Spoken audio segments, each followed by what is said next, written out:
Karena pemerintah pusat sendiri kan sangat mendukung. Perekonomian tumbuh di desa itu sangat mendukung banget. Jadi sehingga memang diharapkan ekonomi tumbuh di bawah. Karena itu tadi, Indonesia akan maju dan berkembang kalau ekonominya di bawah itu berkembang. Kalau program yang kita akan laksanakan tidak sinkron dengan program yang ada di daerah, baik di desa, kita kalau nggak sinkron, ya harmonisasi nggak akan kita dapat. Betul. Makanya kita akan berusaha melakukan sosialisasi, sinkronisasi untuk menjaga mengarah harmonisasi itu kita lakukan dan kita tekankan ke bawah. Pemerintah provinsi juga harus hadir seperti ini. Kan seperti dengan keterbatasan anggaran yang ada, saya berharap pemerintah provinsi harus hadir. Jadi memang itu tadi untuk memberikan support agar pertumbuhan ekonomi jalan di sana. Saya berharap perekonomian di situ akan berkembang. Jadi dengan sehat, baik secara fisik maupun secara perekonomian itu dengan bisa berkembang.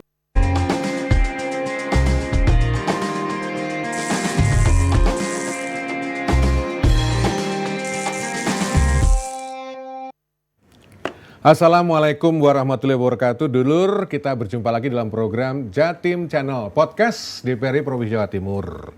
Memotret peta ekonomi Jawa Timur, pikiran kita saya ajak untuk melayang-layang langsung tertuju pada Surabaya, Malang, dan Sidoarjo. Tapi bagaimana jika pusat pertumbuhan baru justru muncul dari tempat yang selama ini sering kita abaikan, yaitu desa. Ya, betul, desa. Kini desa bukan lagi sekedar penyangga, desa adalah ruang kreasi, inovasi, dan kekuatan ekonomi yang nyata. Dari agroindustri yang canggih, wisata berbasis kearifan lokal, ekonomi digital yang merambah sawah dan pegunungan, hingga industri kreatif yang lahir dari budaya adiluhung di desa. Nah, tema kita pada hari ini membahas pengembangan desa sebagai pusat pertumbuhan ekonomi baru. Kita punya akses bergabung dengan sosok narasumber. Beliau adalah Pak Eko Wahyudi atau Aba Eko, anggota Komisi A DPRD Provinsi Jawa Timur untuk daerah pemilihan Jember dan Lumajang. Assalamualaikum Bapak Eko. Waalaikumsalam. Sehat nggih? Alhamdulillah sehat. Alhamdulillah. Ini tahu gitu saya juga pakai udeng tadi ya. Gitu ya. Ini udeng mana ini Bapak Eko? Kalau ini budaya khas Banyuwangi. Banyuwangi. Oh, Iya, oseng. Iya, betulan Laros, saya lahir di Banyuwangi. Laros nggih? Iya. Lari oseng. Baik. Saya sebagai awal untuk membuka dan sekaligus menyamakan persepsi pengembangan desa sebagai pusat pertumbuhan ekonomi baru. Nyun sewu Bapak Eko, nyun sewu. Bagaimana pandangan Bapak Eko tentang potensi desa sebagai pusat kekuatan ekonomi baru di Jawa Timur? Ya, karena memang kita harus melihat dan memang menggunakan dan memfungsikan bagaimana desa itu memang ekonomi harus berputar di situ. Karena untuk tujuannya untuk menggerakkan perekonomian itu memang Indonesia akan besar kalau desa ini maju tentang perekonomian dari segala bidang, dari segala sisi apapun. Jadi kuncinya adalah di desa perekonomian harus berkembang. Membalikkan pemahaman lama, kalau dulu tuh orang desa pergi ke kota untuk mencari kehidupan yang lebih baik. Betul. Tapi justru sekarang ini desa adalah sentra kegiatan sehingga orang desa nggak perlu ke kota gitu maksudnya? Iya betul. Dan itu juga bagian daripada program-program pemerintah saat ini kan menggerakkan perekonomian masyarakat bawah. Kan gitu kan banyak sekarang kan gitu. Betul. Nah, kalau kita bicara soal desa, potensi kekuatan dan ekonomi desa, mengapa pengembangan desa menjadi isu penting dalam pembangunan daerah sekarang, Pak Eko?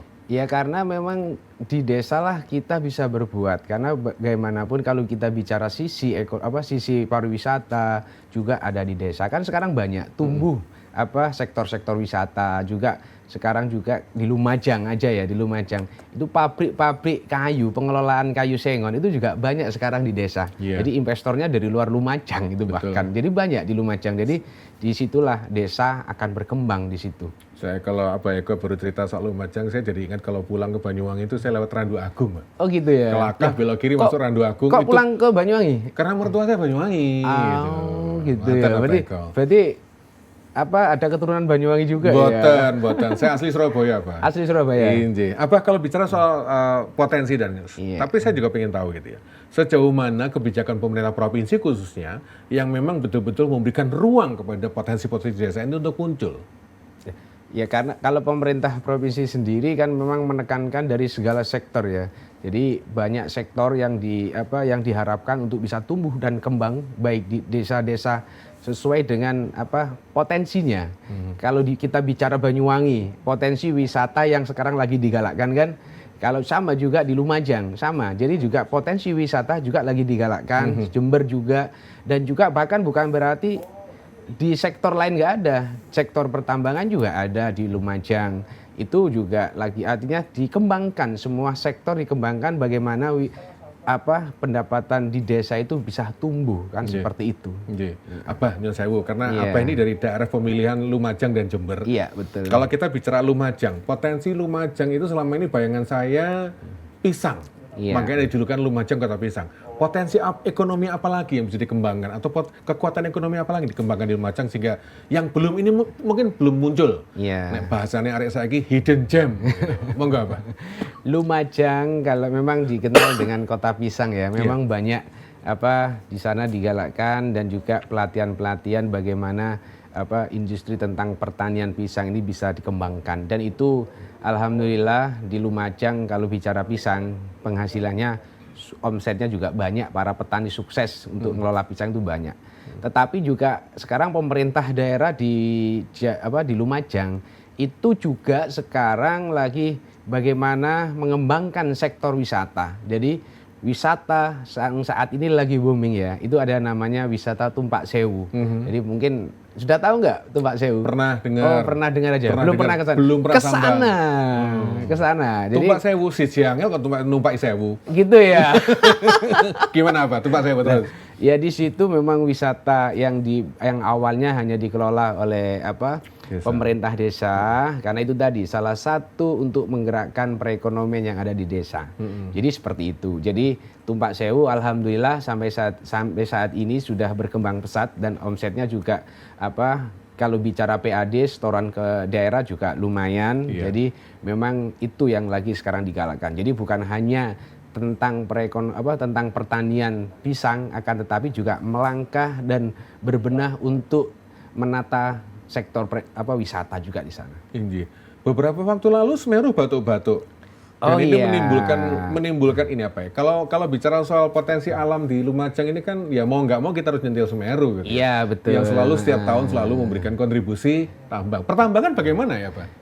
Kalau bicara tambang di Lumajang, alhamdulillah juga mendapat juga berpotensi untuk mendapatkan PAD yang sangat lumayan, sangat besar, dan memang tata kelola aja memang harus ditingkatkan gitu aja. Jadi sudah maksimal dalam hal ini, pemerintah daerah sudah maksimal untuk mengelola pengelolaan tambang, tetapi itu tadi teknis aja nanti itu.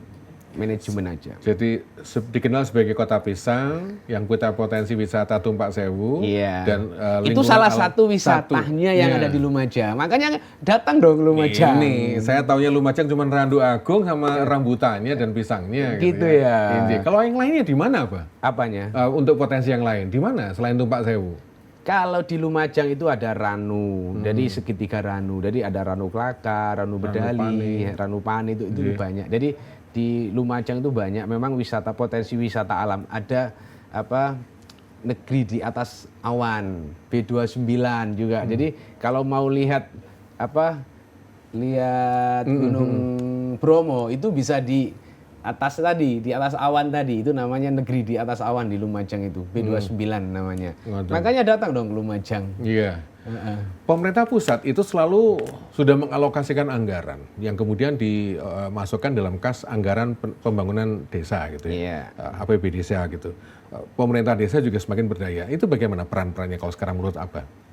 Kalau saya rasa pemerintah pusat dalam proses juklak juknisnya memang arahnya itu tadi untuk menempatkan potensi-potensi wisata apa yang menjadi potensi itu sangat baik, dan itu juga ada beberapa desa ya yang memang sangat bersinergi ya, karena memang harus bersinergi kan. Pasti. Kebijakan dengan pelaksanaan anggaran itu memang harus bersinergi, baik itu dana desa maupun dana-dana yang lain, memang itu harus harus bersinergi.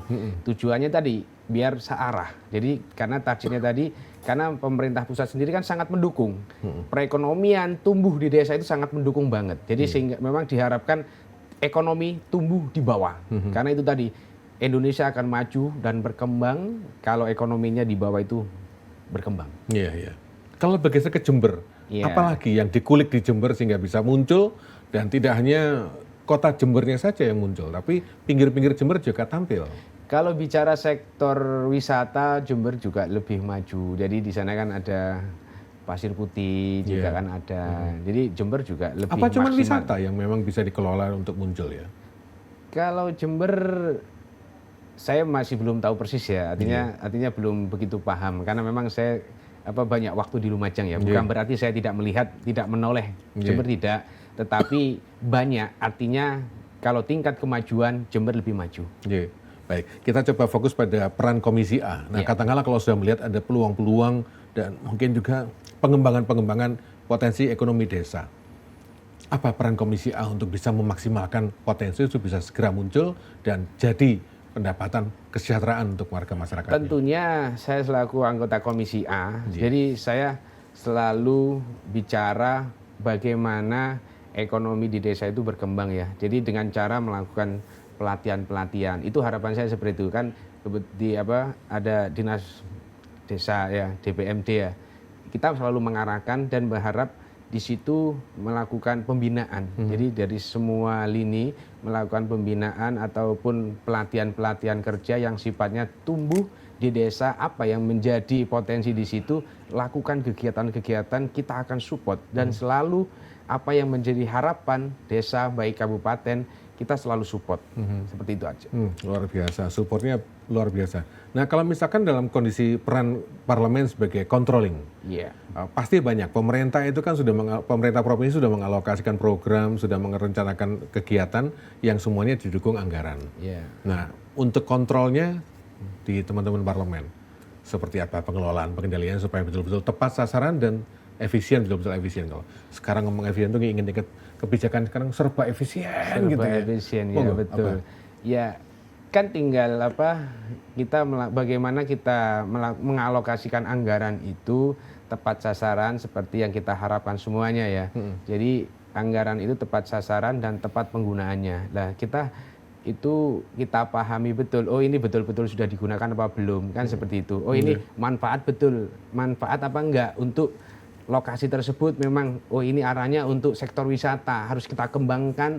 Kalau kita bicara sektor wisata ya harus kita pelaksanaan kegiatan infrastrukturnya juga harus kita dukung dan secara maksimal. Dan dalam fungsi pengawasan ini juga harus jangan sampai program anggaran untuk infrastruktur itu tidak berjalan, kan seperti itu. Apa ada kata kunci harmonisasi? Setiap kali kegiatan dan penyusunan rancangan program itu selalu ada harapan supaya antara provinsi dengan kabupaten kota yang ada di Jawa Timur itu bisa terjadi harmonisasi yang baik. Nah, katakanlah kalau bicara soal itu, tentu saja goalnya adalah menciptakan kondisi yang efektif dan kondusif.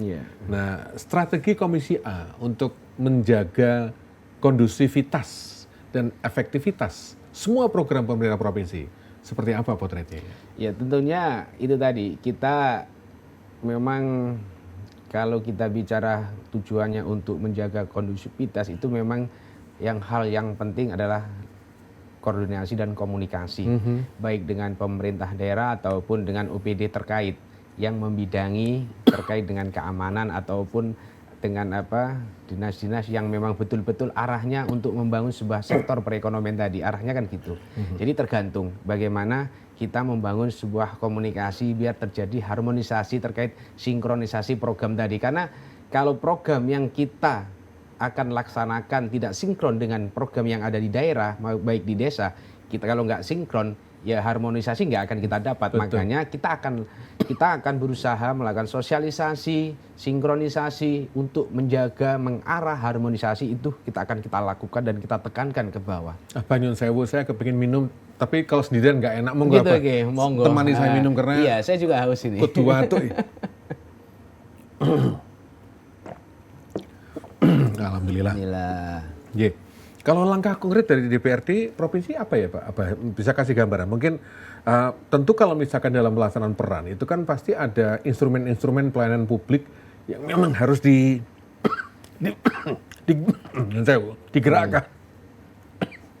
digerakkan gitu. Bagaimana langkah konkret DPRD untuk supaya memperkuat pelayanan publik dan sekaligus supaya mendukung munculnya pusat ekonomi baru, Pak? Pemerintah provinsi banyak program ya, banyak program yang mengarah tentang peningkatan perekonomian UMKM.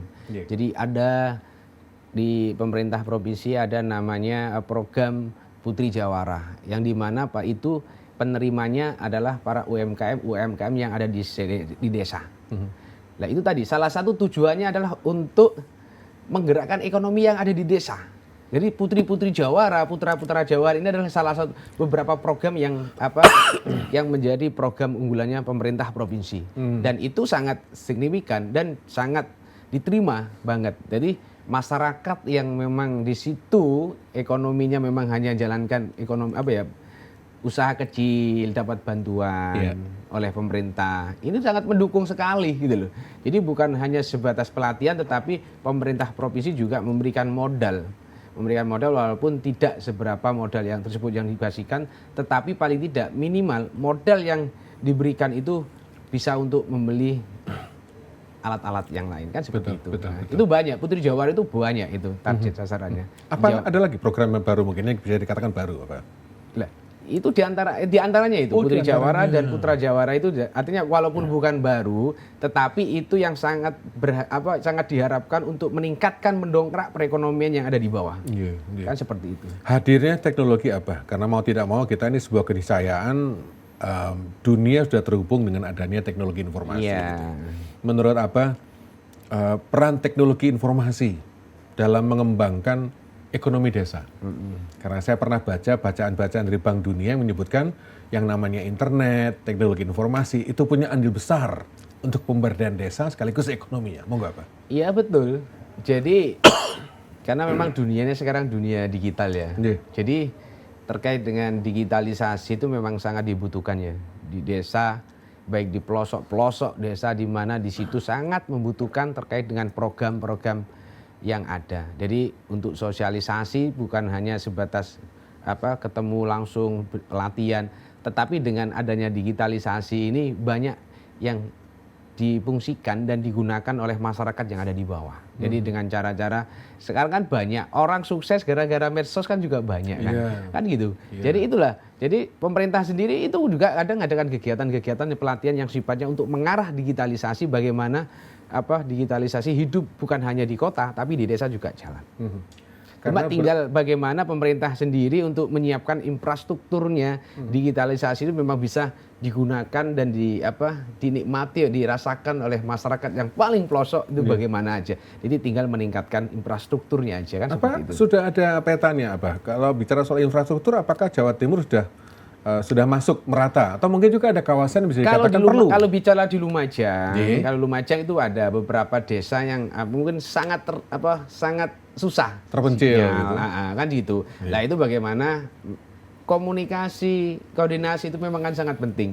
Jadi sinkronisasi antara pemerintah yang di bawah mau ke pusat itu harus ada sehingga untuk mendukung program-program untuk peningkatan perekonomian di desa itu harus segala cara kita lakukan. Kan seperti itu. Ini saya coba menggeser pada kondisi dan tantangan. Kan ada pepatah yang lama mengatakan lain ladang lain belalang gitu ya. Tentu saja dengan wilayah-wilayah yang tersebar 38 kabupaten kota di Jawa Timur ini tantangan dan dinamikanya beda. Kalau menurut Abah mungkin bisa diklasifikasi 5 tantangan terbesar yang Jawa Timur untuk mengembangkan potensi ekonomi desa itu apa ya? Nah itu tadi, kalau bicara tantangan kita berat sekali ya untuk memberikan pemahaman. Kan kadang masyarakat sendiri itu diarahkan untuk melakukan pembinaan ya, pelatihan. Itu kadang susah kan. Kadang susah. Jadi habis pelatihan, habis pembinaan lewat. Itu. Yang kedua, itu kadang juga dikandani kita juga banyak program ya. Kita banyak program. Pemerintah pusat sendiri memberikan modal untuk kredit usaha rakyat. Tapi itu kadang fasilitas itu tidak untuk mensupport kegiatannya, tetapi kadang untuk beli investasi, untuk beli motor kan. Itu kan seperti itu. Itu diantaranya seperti itu. Nah, untuk mengatasi masalah itu, kira-kira apa ya strategi yang dilakukan? Mungkin perlu dilakukan oleh pemerintah provinsi. Ya kita jangan pernah bosan untuk memberikan pemahaman bahwasanya pentingnya semuanya itu harus sinkron dan komunikasi itu memang penting. Itu kita harus betul-betul memberikan pemahaman. Jadi jangan pernah bosan kita selaku penyelenggara pemerintah baik eksekutif maupun legislatif seperti saya ini kadang ya. Itu ya disambati wong wis awan bengi kan. Sambat seperti apa tuh, Pak? Iya wis artinya kalau usahanya gagal kan seperti itu banyak kan seperti itu gitu loh. Iya. Apa secara berkala kan parlemen itu selalu berapat sidang gitu ya, ketemu dan membahas perkembangan situasi sekaligus saling sharing data jangka perkembangan. Dari parlemen sebagai wakil rakyat itu pasti ada curhatan yang mau disampaikan. Dari sisi pemerintah provinsi mungkin ada OPD atau mungkin juga ada SKPD yang memang membutuhkan masukan sekaligus sharing data itu. Itu apa yang paling sering terjadi kalau kita bicara soal desa dan pengembangannya apa? Ya, kalau yang pernah saya alami ya di desa itu kadang itu tadi. Jadi persoalannya kayak di Lumajang ya, itu pemerintah ingin memajukan sektor wisata. Tapi kadang masyarakat tidak nyambung gitu loh. Artinya sehingga tidak menyetujui dengan adanya peningkatan untuk sektor wisata yang ada di desa tersebut. Jadi akhirnya terjadilah pro kontra kan seperti itu. Jadi itu problem-problem yang terjadi seperti itu kadang kan. Jadi kan seperti itu. Iya. Kalau kita bicara soal infrastruktur kan sekarang ini tidak hanya infrastruktur yang berbasiskan teknologi. Saya lihat dari pusat pun juga sudah gencar untuk melakukan pembangunan jalan tol. Akses tol juga semakin luas sampai dengan ke ujung timur, rencananya begitu kan. Rencananya masih belum banyak. Saya juga pengen ndang nyampe. Lah itu makanya. Tapi di sisi lain pemerintah daerah itu kan kabupaten kota juga berlomba-lomba untuk bisa membantu atau sekaligus membangun infrastruktur. Dari kacamata Abah sebagai anggota Komisi A, infrastruktur apa yang paling mendesak untuk dibenahi supaya desa itu bisa tumbuh menjadi sentra ekonomi baru? Ya. Kita lihat aja potensi yang ada di desa tersebut ya. Jadi kalau bicara masyarakat di situ senengnya itu apa? Jualan online misalnya. Ya ini kita harus pahami. Jadi jadi kita harus memahami. Kalau bicara mereka jualan online, ya kita tingkatkan infrastruktur terkait dengan apa digitalisasi ini, kan gitu. Kalau kita bicara sektor wisata, ya infrastruktur jalannya juga dengan sarana prasarana yang lain kita juga harus lebih maksimalkan. Kan kita lihat potensi apa yang akan kita bawa kan seperti itu. Yang desa itu yang menjadi potensi yang akan lebih maju kan seperti itu. Gitu. Kalau kita potensinya nggak apa, oh ini mungkin orang-orangnya jualannya apa ini jualan lah kan ini harus maksimal kan kalau bicara jualan kita harus mendukung mensupport kan gitu loh terkait dengan digitalisasinya itu kan seperti itu kan seperti itu kalau karena dapil, kita umumnya kan seperti itu sekarang. Kalau untuk dapil Jember Lumajang apa kira-kira infrastruktur yang dibutuhkan ya? Ya itu sama makanya kalau kita bicara di sisi sektor wisata di daerah Tumpak Sewu ataupun di daerah apa Puncak B29 infrastruktur ini sangat kita butuhkan. Nah, saya sangat berharap ya. Jadi memang harus diperhatikan juga karena memang di Lumajang itu saat ini banyak infrastruktur yang rusak karena di mana itu tadi itu memang kita sebagai anggota dewan ya kan banyak dikeluhkan dan itu terjadi. Jadi di situ ada wisata religi ya. Jadi di Lumajang itu ada pura. Artinya pura itu memang sudah dituakan oleh orang-orang Hindu ya. Dan ada orang Bali itu kan ke sana, tapi kan jalannya rusak. Jadi saya berharap pemerintah provinsi juga harus hadir seperti ini. Kan seperti dengan keterbatasan anggaran yang ada, saya berharap pemerintah provinsi harus hadir. Jadi memang itu tadi untuk memberikan support agar pertumbuhan ekonomi jalan di sana. Baik kita masih coba fokus pada infrastruktur dan aksesibilitas ya. Saya juga lihat bahwa pemerintah juga sudah menyusun strategi supaya pemerataan akses internet dilakukan. Jalan juga dibangun. Layanan-layanan dasar terpencil juga sudah di desa-desa terpencil juga dilakukan. Yang belum apa kira-kira kalau menurut apa nih kacamatanya PR? Sebetulnya sudah semuanya ya. Itu dilakukan oleh pemerintah baik pusat maupun provinsi, cuma tinggal lebih memaksimalkan. Itu aja. Tinggal lebih maksimalkan. Jadi bagaimana pertumbuhan itu dengan kita dukung dengan segala sektor yang ada, dengan segala infrastruktur yang ada dan yang dibutuhkan, itu lebih meningkat lagi, kan itu aja. Iya, iya. Jadi sudah ada sebetulnya. Kalau sudah turun sampai ke bawah itu kira-kira curhatan apa ya yang disampaikan oleh konstituen? Kalau saat ini Masalah akses. tadi, kalau saat ini tadi, kalau kita kemarin kita jalan ke daerah Senduro, arah wisatanya kan di sana ada Ranupani, ada Puncak B29, dan juga ada wisata religi terkait dengan Puro tadi itu, kan jalannya rusak banget, kan seperti itu. Dan disinilah pemerintah provinsi juga wajib hadir untuk meningkatkan dan menekankan bagaimana perekonomian di desa ini betul-betul bisa jalan. Kan seperti itu. Harus sinkron dan harmonisasi tadi. Komunikasi tadi memang harus antara pemerintah provinsi dan kabupaten, memang harus ada koordinasi dan komunikasi tadi. Harus komunikasi. Iya, biar terjadi harmonisasi tadi, arahnya kan seperti itu betul, tadi kan. betul. Baik, saya coba memotret pada ekonomi lokal, Abah.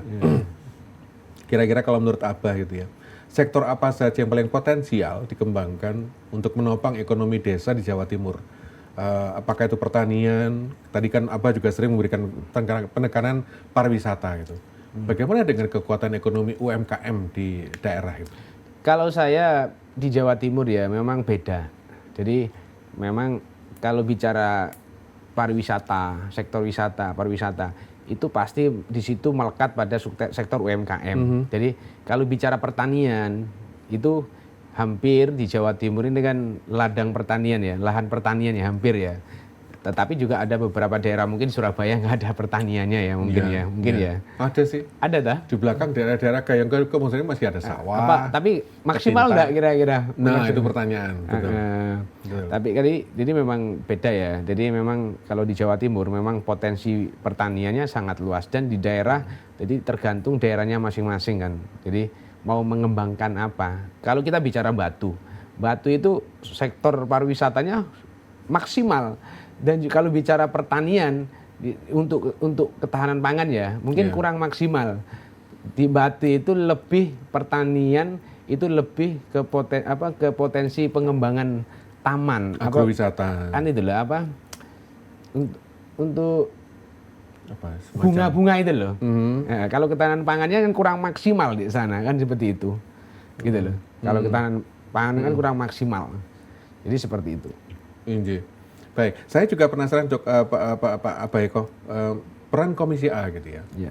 Peran Komisi A untuk bisa mendorong potensi desa sebagai apa istilahnya kalau bahasa canggihnya inkubator ekonomi gitu. Apa ya? Yes, kita terus berpikir ya, kalau Komisi A kita melakukan gerakan ya, bagaimana apa yang kita lakukan ini betul-betul bisa dirasakan, itu aja. Kita lebih maksimal lah dengan berkoordinasi dengan OPD-OPD terkait. Ya. Nah kalau bicara soal OPD, bagaimana cara pemerintah mendorong supaya desa mampu muncul? Apa? OPD-nya kita tekan dan apa yang menjadi kebutuhan masyarakat itu tadi sinkronisasi bersinergi dengan pemerintah di bawah itu harus dilakukan kan. Ini harus kita lakukan kan seperti itu. Kita tekankan seperti itu. Dalam peran controlling apa masih ada yang kurang Pak Eko? Kalau kita bicara kekurangan, saya rasa namanya manusia ya, pasti ada. Tetapi kita harus bagaimana lebih memaksimalkan lagi apa yang sudah kita lakukan. Tujuannya satu, untuk biar perekonomian di desa itu berjalan dengan lancar dan memang tumbuh sukses bersama. Kan seperti itu. Kalau misalkan bicara tentang peran itu kan kadang pusat punya gawe, punya perencanaan, kemudian provinsi punya gawe, punya perencanaan, kabupaten kota juga punya gawe dan punya perencanaan. Nah, supaya tidak tumpang tindih, strategi apa yang dilakukan? Sinergi. Jadi memang sinergi itu harus. Jadi sinkronisasi juga harus.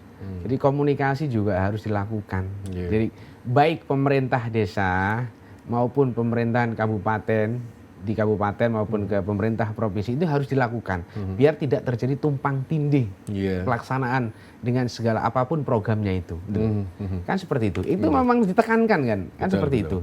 Kan memang penekanannya seperti itu. Dalam beberapa krisis ekonomi baik itu krisis ekonomi 97-98, kemudian krisis ekonomi 2010 kalau saya nggak salah, lalu ada krisis ekonomi dampak pandemi, UMKM itu selalu muncul dan menjadi pahlawan ekonomi gitu ya, penopang ekonomi. Nah, sejauh mana menurut Abah peran UMKM desa dalam mendorong ekonomi lokal dan dukungan seperti apa yang pantas untuk mereka ini? Monggo Abah.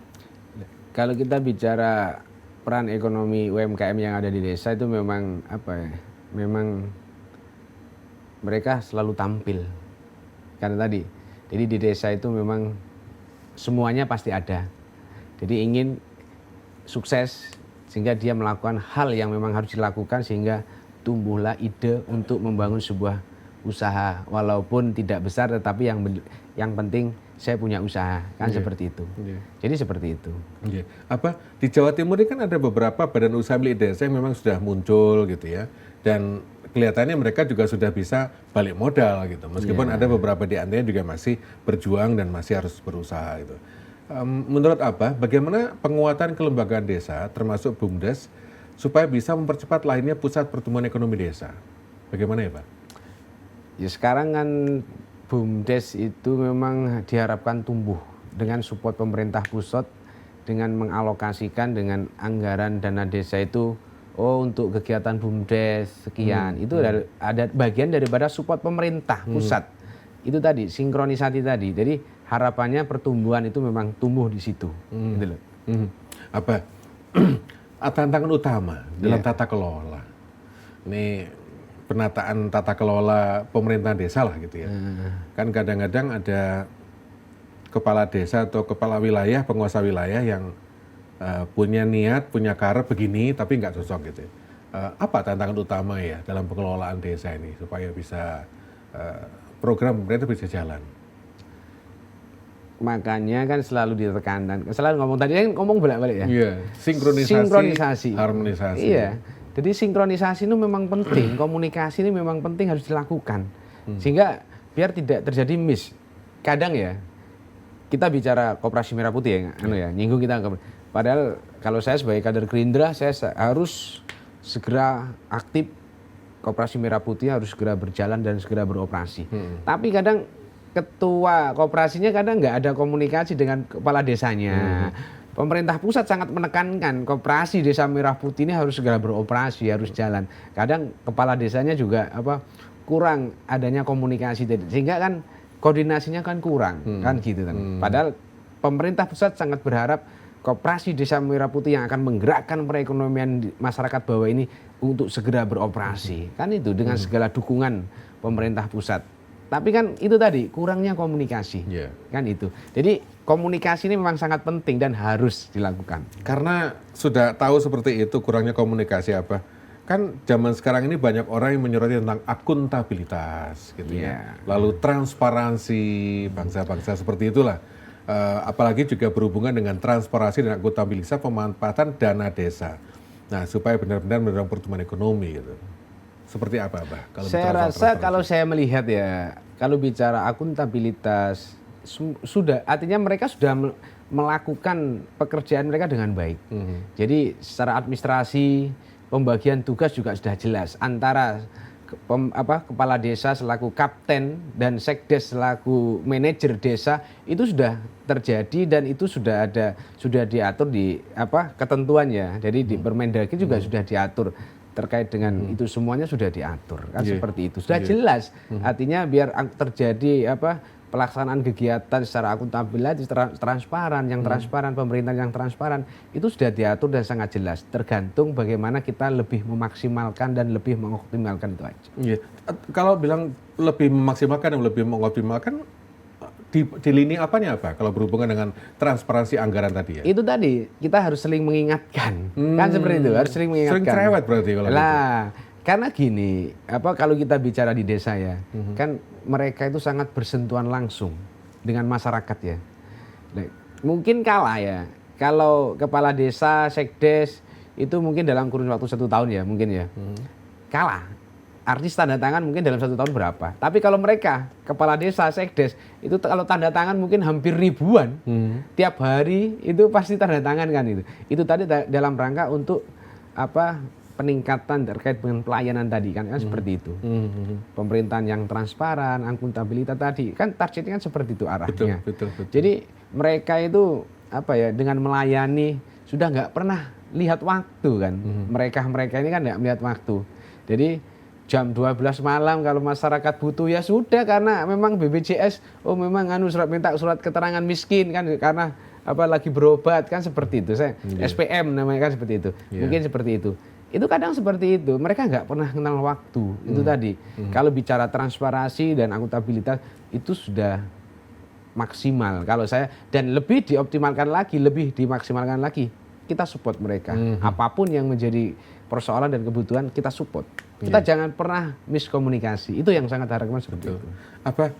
Di era sekarang ini kan juga ada istilah pentahelix gitu ya. Di mana di dalamnya ada A, B, C, dan G. Ada akademisi, lalu ada kalangan bisnis, dan juga kalangan usaha, mungkin swasta, termasuk juga di situ ada pemerintahnya ini. Dalam konsep pentahelix tadi, kolaborasi yang sudah ideal seperti apa ya, Pak, untuk mengembangkan potensi desa ini? Kalau kita bicara seperti itu ya, kita lihat bisa di desa itu potensi apa yang harus dikembangkan, kan seperti itu. Jadi disitulah tugas kepala desa nanti ataupun pemerintah yang ada di situ untuk membangun sebuah komunikasi, kan seperti itu. Kita lihat potensinya apa dulu kan gitu. Kita nggak melihat dipaksakan desa ini sebetulnya potensinya ya untuk peningkatan pertanian, lahan pertanian, terus dipaksakan untuk buat wisata ya kan, nggak laku kan, juga muspro anggaran kan, seperti itu. Jadi kalau supaya nggak muspro berarti kontrolnya harus ketat lah gitu. Ya, Dewan kita harus kontrol memang harus kita lakukan, komunikasi juga harus kita lakukan. Itu tadi, kita jangan pernah bosan untuk membangun komunikasi, baik di level bawah maupun di level pusat. Kita harus selalu melakukan itu. Kan itu memang ditekankan kan, seperti itu. Iya, betul-betul. Kalau misalkan dengan kondisi seperti sekarang ini, kan banyak orang yang tergoda dengan hal-hal yang serba instan, apa seruan Abah kepada mereka yang mungkin juga dang gitu ya? Karena setahu saya kalau pengajuan anggaran itu kan harus proses. Kalau jalan rusak minta endang mari nang didandani gitu. Mungkin ada ada seruan untuk kami sebagai warga konstituen yang gak sabar gitu. Jadi gini, jadi yang masyarakat Jawa Timur sudah, kita dalam kegiatan reses kita ya selalu kita menyampaikan di situ di mana ada usulan. Kita ada usulan, kita sampaikan. Saya anggota dewan dari partai fraksi Gerindra, wakil panjenengan, hanya membawa aspirasi, tapi semuanya kita usulkan ke eksekutif. Dalam hal ini adalah gubernur beserta perangkat UPD-nya, kita sampaikan di situ direncanakan, dan kalau memang dalam perencanaan itu masuk dalam perencanaan, insya Allah anggaran ini akan terrealisasi seperti itu. Jadi kita menyampaikan, jadi dalam proses pengusulan panjenengan ini tidak serta-merta sampai usul sekarang, saya bangun besok. Enggak, saya sampaikan seperti itu. Jadi saya berikan pemahaman seperti itu. Kecuali kalau memang saya punya kemampuan, Pak, salone Pak, spekre rusak, Pak, sound rusak, Pak. Nek aku mampu, besok tak tukokno. Tapi kalau saya nggak mampu ya buat apa? Anggaran dari mana saya? Kalau misalkan minta dibangunkan musola, dari mana? Nek kalau cuma untuk anggaran beli spekre musola, oke lah saya mampu, tak bantu kan, seperti itu. Iya. Ini di penghujung saya juga masih penasaran sebetulnya, karena penasaran apa ini? Mumpung saya ketemu dengan anggota Komisi A gitu yang urusannya juga pemerintahan gitu.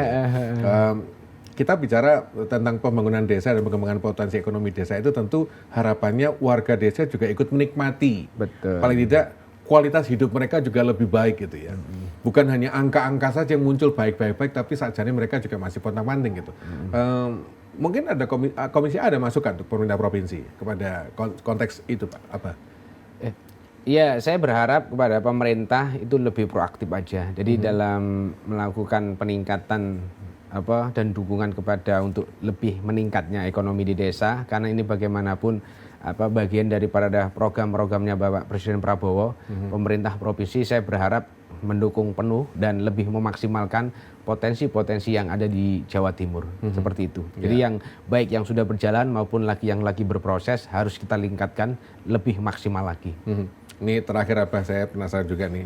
Masih penasaran terus kok. Ketemu Eko ini pasti penasaran. Gitu ya. Apa visi Eko untuk desa-desa Jawa Timur dalam kurun waktu 5 atau 10 tahun ke depan? Kira-kira visi seperti apa dari Eko anggota Komisi A DPRD Provinsi dari fraksi Partai Gerindra. Tentunya saya ingin menciptakan di desa itu tumbuh kembang, jadi sehat, masyarakatnya sehat, dan juga baik dari sisi fisik maupun secara finansial. Saya berharap perekonomian di situ akan berkembang. Jadi dengan sehat, baik secara fisik maupun secara perekonomian itu dengan bisa berkembang. Gitu. Harapan saya seperti itu. Abah, terima kasih untuk ngobrol-ngobrol dengan kita. Tekanannya yang saya tangkap tadi dari awal adalah Abah memberikan perhatian pada bagaimana jalin komunikasi yang baik. Iya, betul. Kemudian sinkronisasi. Karena itu memang sangat penting. Lalu bagaimana sinkronisasi harus dibangun supaya terciptanya harmonisasi antara pemerintah pusat, provinsi, dan juga kabupaten kota, termasuk sampai ke level desa. Gitu ya. Dan katakanlah kalau bicara soal potensi-potensi, mudah-mudahan saja tidak hanya potensi wisata, Abah. Ya kan sinkronisasi itu kan, koordinasi itu kan komunikasi kan ke bawah ke atas, ke samping, ke kiri kan gitu kan, ke samping kan gitu. Betul. Dan kalau bicara soal potensi, Jawa Timur memang gudangnya potensi ekonomi. Iya, potensi banget Jawa Timur. Hal ini juga pernah diakui oleh Bursa Efek Indonesia atau IDX, yang beberapa 2 tahun terakhir saya pernah ikut dalam acara mereka juga memaparkan bahwa Jawa Timur ini sebagai kekuatan ekonomi yang luar biasa, dan kalau dimaksimalkan itu bisa menjadi kekuatan baru di Indonesia, apalagi dengan program pemerintah provinsi menjadikan Jawa Timur sebagai gerbang Indonesia Timur gitu, Pak. Gerbang baru Nusantara. Betul, gerbang baru Nusantara. Abah matur nuwun untuk rawuh. Mudah-mudahan kita bisa ngobrol-ngobrol lagi. Ngopi-ngopi kayak gitu gimana untuk Jatim Channel di podcast di PRD. Matur nuwun, Abah. Pemirsa, dulur-dulur saya, mudah-mudahan diskusi ini memberikan kecakrawala sekaligus optimisme bahwa desa, meskipun panjenengan tinggal di desa gitu ya, dengan kondisi sawahnya, bukan rahasia lagi keindahan sawah itu merupakan sesuatu untuk orang kota. Katakanlah kalau punya potensi alam yang seperti kata Abah tadi, tumpak sewu gitu ya. Lawang saya mikir satu aja susah kok mikirin tumpak sewu gitu ya. Ternyata tumpak sewunya itu tempat wisata yang luar biasa. Dan ini merupakan sebuah inspirasi untuk desa-desa lain di Jawa Timur untuk bisa mengembangkan potensinya sehingga menjadi kekuatan ekonomi baru dari desa. Saya Iman Diwertanto, terima kasih. Ketemu lagi dalam program Jatim Channel, podcast di Provinsi Jawa Timur dengan sorotan dan tema-tema yang lainnya. Assalamualaikum warahmatullahi wabarakatuh. Waalaikumsalam warahmatullahi wabarakatuh.